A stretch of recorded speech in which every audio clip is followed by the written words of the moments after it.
Hello, everybody listening to the Fair Weather Podcast. You are joined with your boy 2K Swag. We got the full Fatal Four Way here. We got the full Four Horsemen. We got the full crew here today. Sammy's back. Vic is here. A Rod is here drinking some kind of grape juice that he calls wine. Um, Smell like I would hate. normally, I'm like, yo, how's everybody doing? But like, I'm gonna just say how I'm doing. Shit sucks. I'm not happy. But you know what? It's a new day. It's a new day. As y'all listening to this, so hopefully you listen to this before the NFL draft. And I already know that we gonna take care of shit. Cause ever since we fucking drafted Jalen Rieger, from that point on, Howie Roseman has been in his bag. So I just want to give a shout out to Howie Roseman. But let's talk about some crazy, wacky, funny shit. Sammy's, you're back, baby. How you doing? And give me something to work with here. Pause.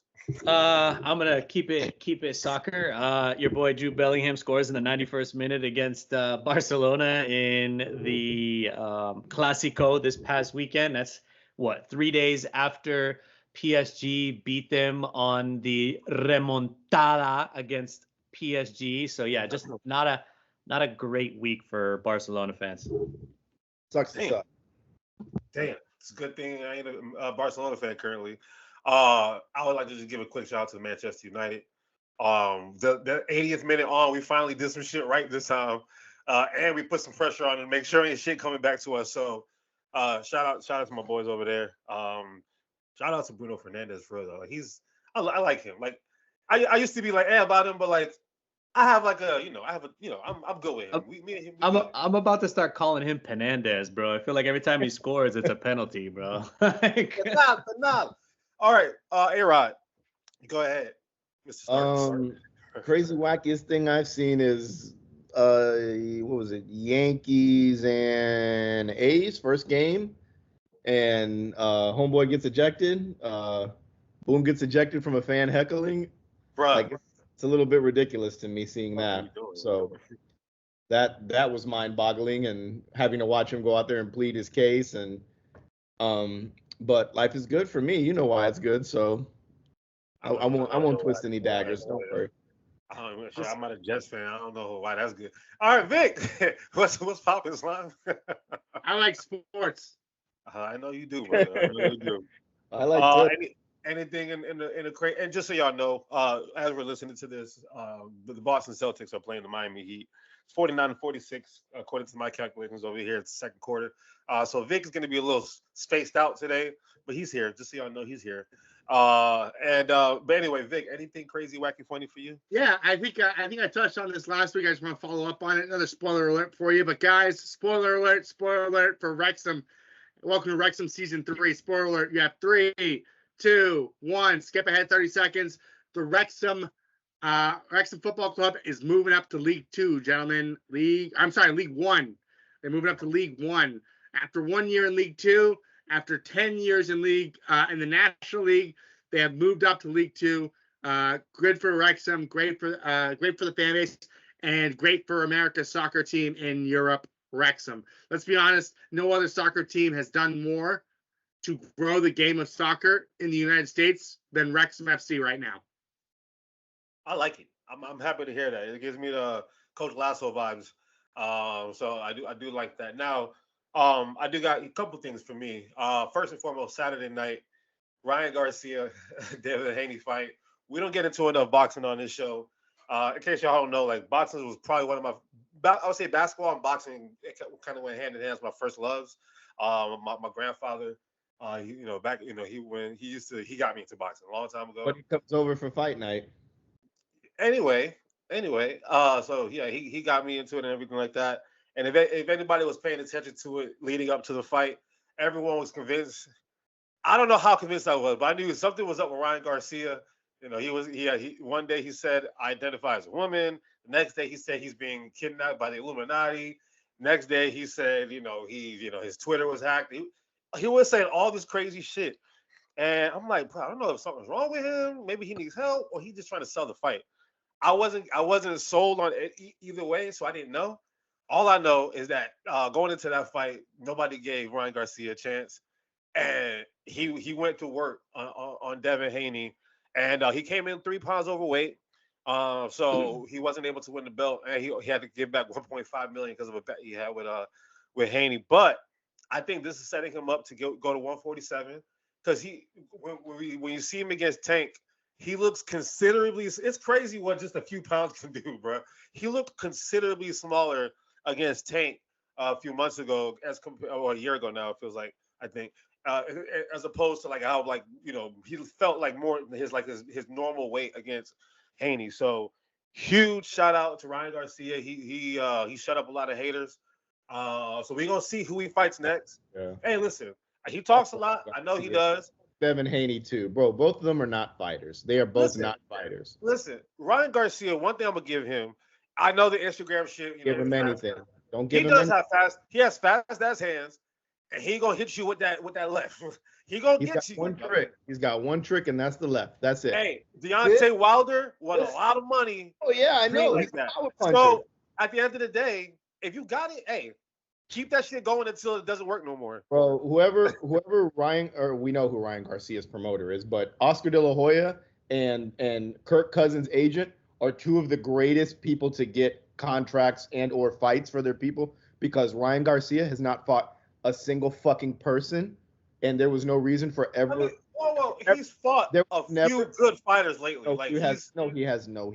Tank Davis there was no reason for him to fight Tank Davis, KK, and you know that. And you watch boxing. If you watch boxing, but he got the fight. He did, but there was no reason. That's like me talking shit to Tank and saying, I'll fight Tank. I'll fight Tank. And listen, if he came in the same way he fought this past weekend, you don't think he'll give Tank a little bit of work? I just think he was just absolutely fucking not.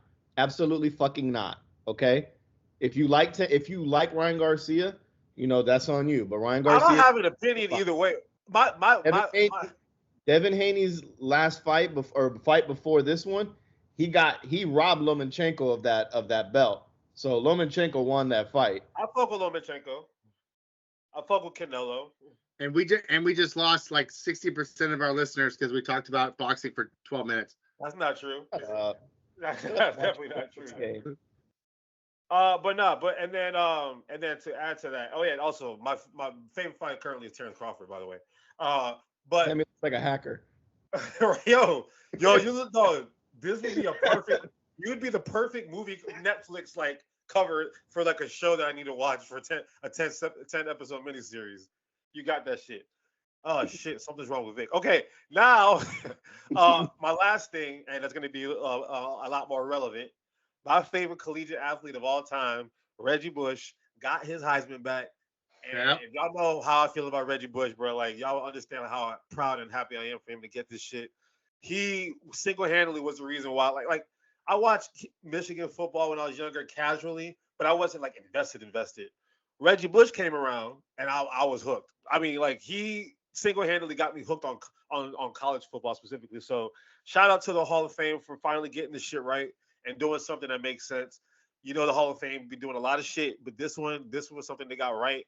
Now I get to see my dog Reggie in the commercials with Jalen Hurts and them, I think, and Baker Mayfield and all of them. So I think that's gonna be a fun time. So shout out to Reggie Bush. But yeah, let's get to some shit, man. Let's get to some shit. In case again, like I said, Vic is watching the Boston Celtics right now. I'm assuming Sammy is tuned in as well. So the NBA playoffs. Oh, what the fuck? Damn. Sorry. Everybody, this is a real live reaction from Vic Rivera.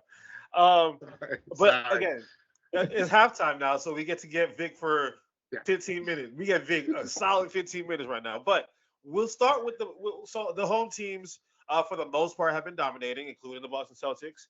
Well, today not necessarily dominating with the 14.5 spread. I would never understand that shit. Shout out to Vegas for that shit. That's an easy one to take. But for the most part, the home team dominated until Luka and who else went on the road? Indiana. And, Indiana beat the Bucks. Yeah. Yeah. So for the most part, it's kind of. By the way, can we start with Indy real quick? Because that's cool.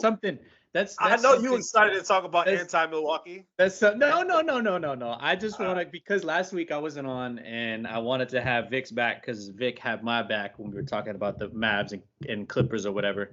But you guys were all poo-pooing on Indy. Now, the question that I want to pose, I don't want to take over, but like the question that I want to pose to you guys as the Milwaukee like lovers, like, whoa. Who said we was Milwaukee lovers? I love Dame. Okay. And Giannis is Nigerian. You guys both thought Milwaukee was going to take this series. Giannis is great. Still think. Okay, that was my question. Now, Indy steals a game at home, right, in Milwaukee. You have the next 2 games in Indiana, and obviously Giannis probably not coming back. We're looking at a potential scenario where Indy goes up 3-1 by Sunday. Do you consider bringing Giannis back? Hell no. For what? Exactly. I saw that man tear his ACL and come back in 3 games. So that is true. But that's all I can say. Tear his ACL. That motherfucker looked like he tore his ACL. The amount of dick riding that you guys do for the Bucks is almost like it's insane. Like it's borderline. It's insane. It's a better team. It's the better team. It's the better team. How? I don't. Wait. All season they have not been the better team, and all of a sudden the better team. Exactly. One game. Let me say, ever since Glenn Rivers took over that team, I've told y'all, I'm out. Ever since Doc Rivers took over that team, I told y'all I'm out. Ain't no way now. So trust me, I understand why Indiana should win this series because all Doc needs to do is go up 3-1, and that's it. So I get it. Don't get me wrong. I just believe, and again, Indiana showed me a lot last night. But again, it's one game. It's 1-1. We're acting like they're down 0-2 and they got I didn't say that. I just said, I think the hypothetical. The hypothetical of them going up 3-1, it's hypothetical, obviously. But how, Vic, on a scale of 1 to 10, because you're talking about you're talking about 2 games that are going to occur within 38 hours of each other. You have one team whose average age is about 25, 26, and the other team, his average age is what, 29, 30? And 2 guys that are all over the age of 30, right? 3 guys, technically, if you want to throw Brook Lopez in that mix, but I don't think he's really a star. But if you're talking about your 2 best scorers on Milwaukee as, Middleton and Lillard, plus you got Pat Bev. I mean, I'm not even going to throw that in the mix, even though he is an older player, but I think he's got energy for days, something about him. But, you talk about these other 3 guys that, you're talking about a team that's probably going to be cooked tired-wise by Sunday. Okay. That's cool. Yeah, you gotta think here. So the next 2 games, especially with the pace that Indy plays with. Yeah, and the thing is, so you have Indy at home, and Sammy's mentioned that it's a younger team, which is great. I think the biggest thing here is that there's nobody that can really, Tyrese is gonna do his thing, but my thing is Siakam. I was gonna say I was you just tried to put the words right out of my mouth. Siakam is the guy in this series because there is no Giannis to clog that center. Yes, Brook Lopez is a good rim defender, but Siakam can take him out to the perimeter and then cook him easily, and they aren't able to switch like they normally are when Giannis is there. So that hurts them defensively, but offensively, I mean, let's be honest. The Bucks cooked them game 2, right? The Pacers cooked the Bucks game 2, right? So and to be completely fair, Dame has been doing his thing, right?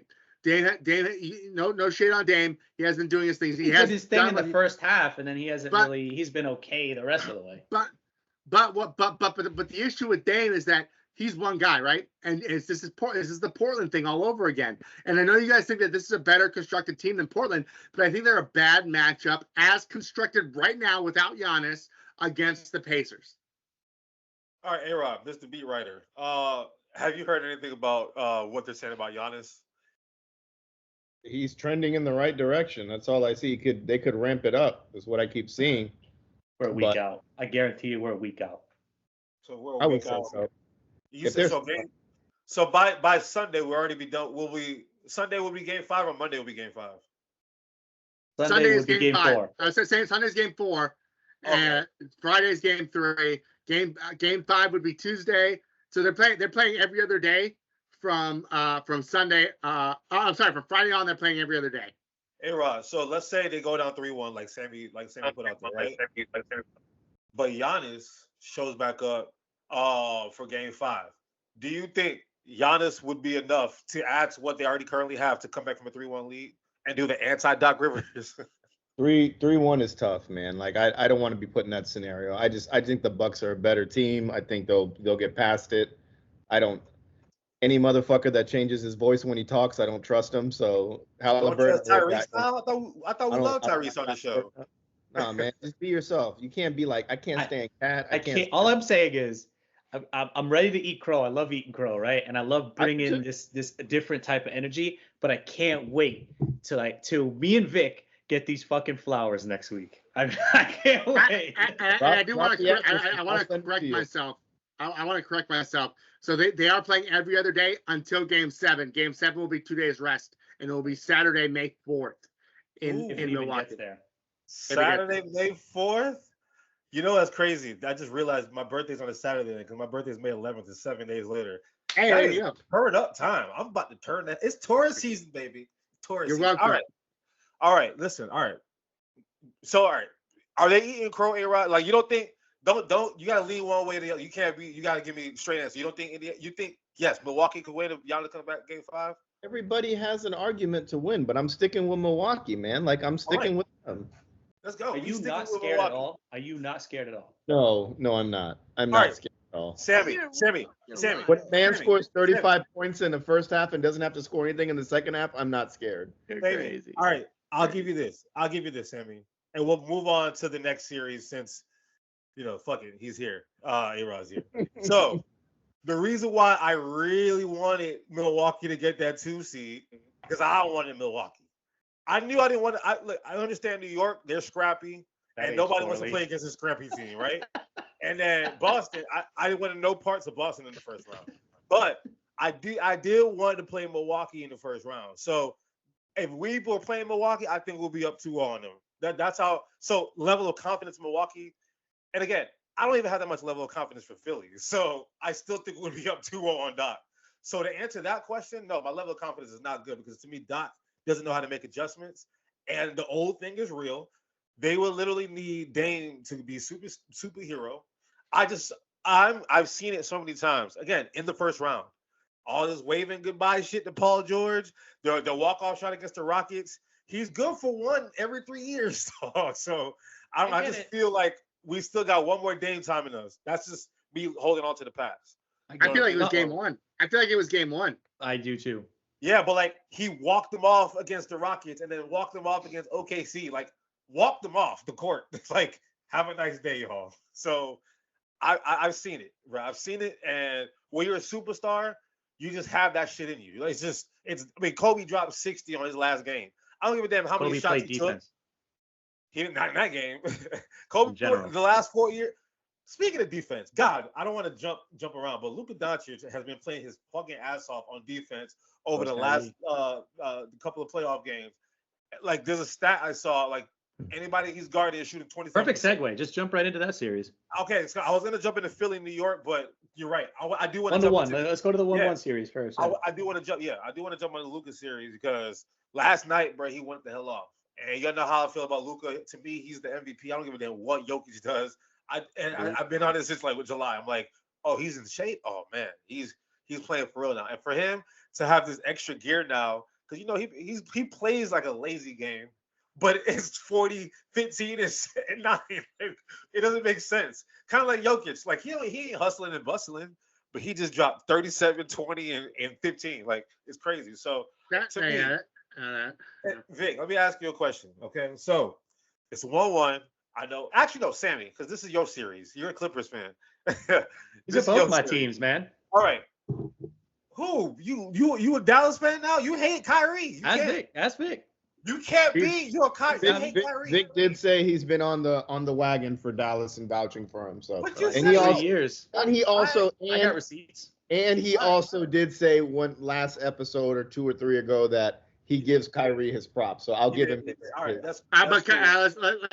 hold on. I know we're giving Kyrie his props, but Kyrie is a total of -9 for the series. So let's chill on Kyrie, okay?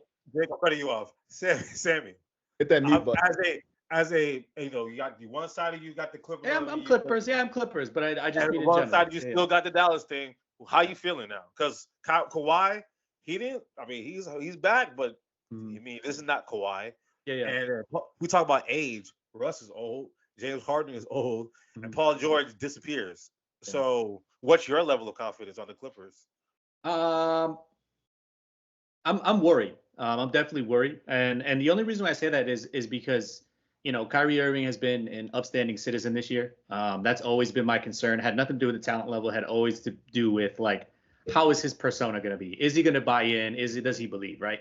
And from the games that I've seen, and it just looks like he's playing smarter basketball. I know he's pointing out the -9, but when you're watching the game, he's giving James Harden an issue, and he's pressing. And I think that's proving to be difficult for Harden. And Harden can't really get to the spots he wants, not just to shoot, but to distribute and be the playmaker. And that's what I saw in Game 2 versus Game 1, where kind of they played their regular, Luka and Kyrie played their regular game, and they got absolutely torched. So there was an extra level of defensive presence, I should say. Maybe not effectiveness, but presence. And obviously Kawhi being a little bit, rusty, played into it. But man, I got to give so much credit to when Russ gets on the floor and just does it all over the court, bro. And I know it sucks that his offense just isn't there, but the energy that he brings, man, it's just, I think that could potentially be a difference maker in this series just because it's so infectious. You know what I mean? Like, he's getting offensive boards. You know what I mean? He's crashing every shot. Like, I don't know if you watched it. Like, he crashes every single shot. Doesn't matter if it's going in or not. He's crashing that board. So when he shoots a 3-pointer, I'm just like, please, for the love of God. I don't care about that. I think the other stuff. You got to live with it. At the end of the day, that's what the Lakers don't have anymore. Like, somebody who 9 to 5, he puts in the full 9 to 5. Like, he don't be bullshit. He don't be in the bathroom all day on his phone texting. He don't be outside taking a cigarette break. He's giving you the full 40 hours a week. So, true. And that a few years ago, I'm like, man, I think Russ is like, ever since like LeBron got old, I'm like, all right, I got to start finding my next guy, right? So like I've been choosing like different players every year.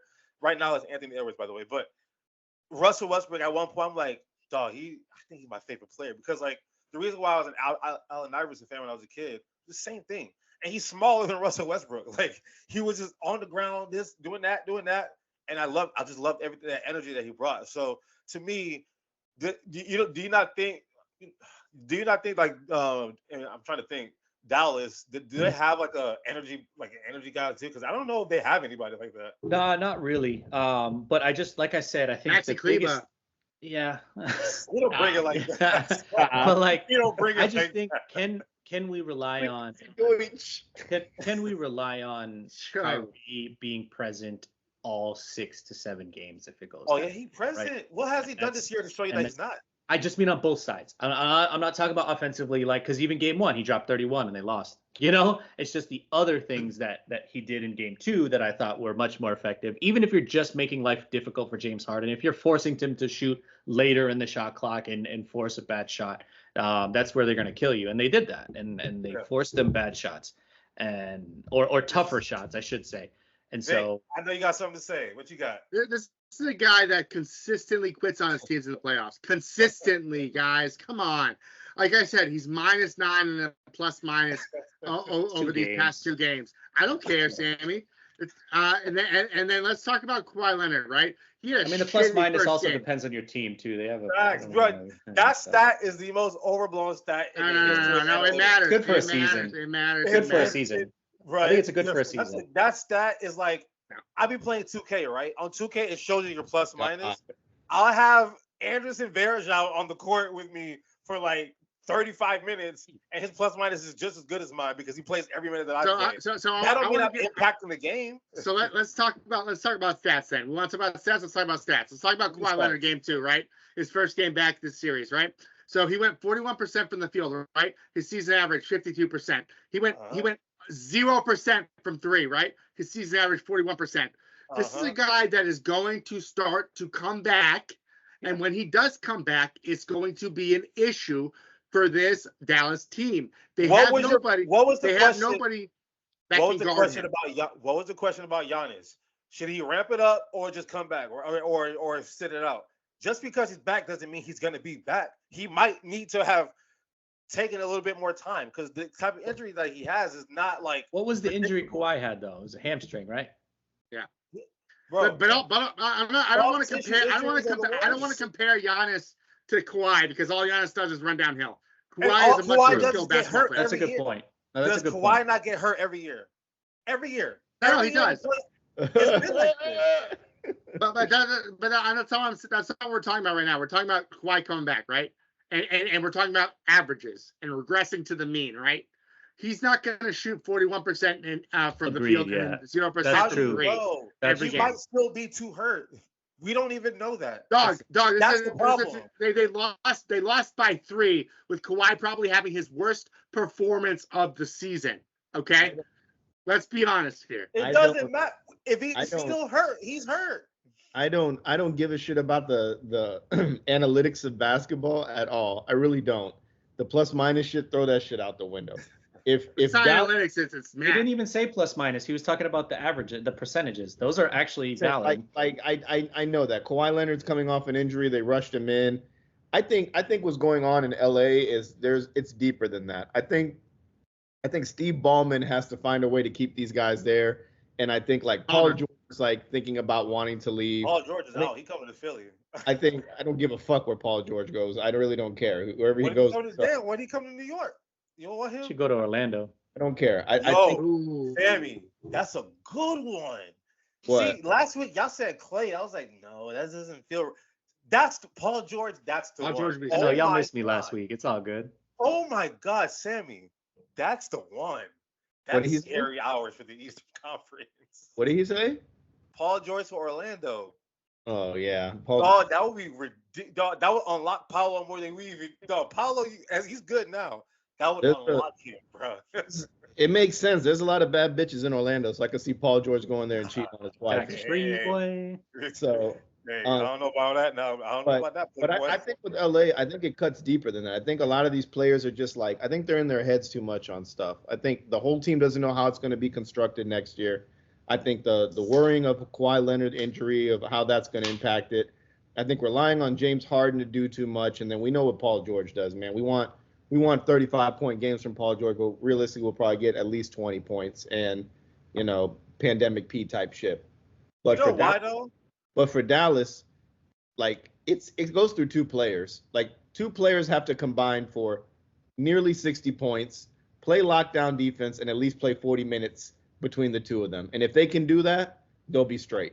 And I'm saying that in a way that I don't understand because the Dallas Mavericks are small. Like they're small. When you look at the team that they put out there, they're a small team. And it works because they just have a lot of shooters out there and guys that can play defense. But I mean, I like Dallas. I like Dallas over the Clippers. I mean, in game 1, you had 2 guys drop 65 points combined, and they still got fucking smoked. Yeah, well, like that's in the NBA today. Yeah. Like, remember, we gone through this transition of super team versus well-balanced team. Super team don't work no more. It's like plain as day. It's well-balanced team. But A-Rod, to your Clippers point, you talk about like they all have their own in their head. I think the reason why is because they're all there knowing that they have to do something because all of them have a story. James Harden, MVP, he's a great scorer, but he's when it counts in the playoffs, he ain't gonna do shit. Paul George, pandemic P. Russell Westbrook, team cancer. Who's the other one that they got? Who am I missing? Kawhi Leonard. Kawhi. Always hurt. Never there. He's never there. He went from 2-time champion to y'all people make fun of Anthony Davis. People made fun of Anthony Davis. Anthony Davis played 75, 77 games this year. Kawhi Leonard has not played career minutes. He had his career high in minutes. Shout out to Anthony Davis. Kawhi Leonard don't be playing games. So they all have a reputation now. Shit, what's his name? PJ Tucker wasn't getting playing time early this year. Zubac got shipped off by the Lakers. Like all of them got some shit. I mean, it's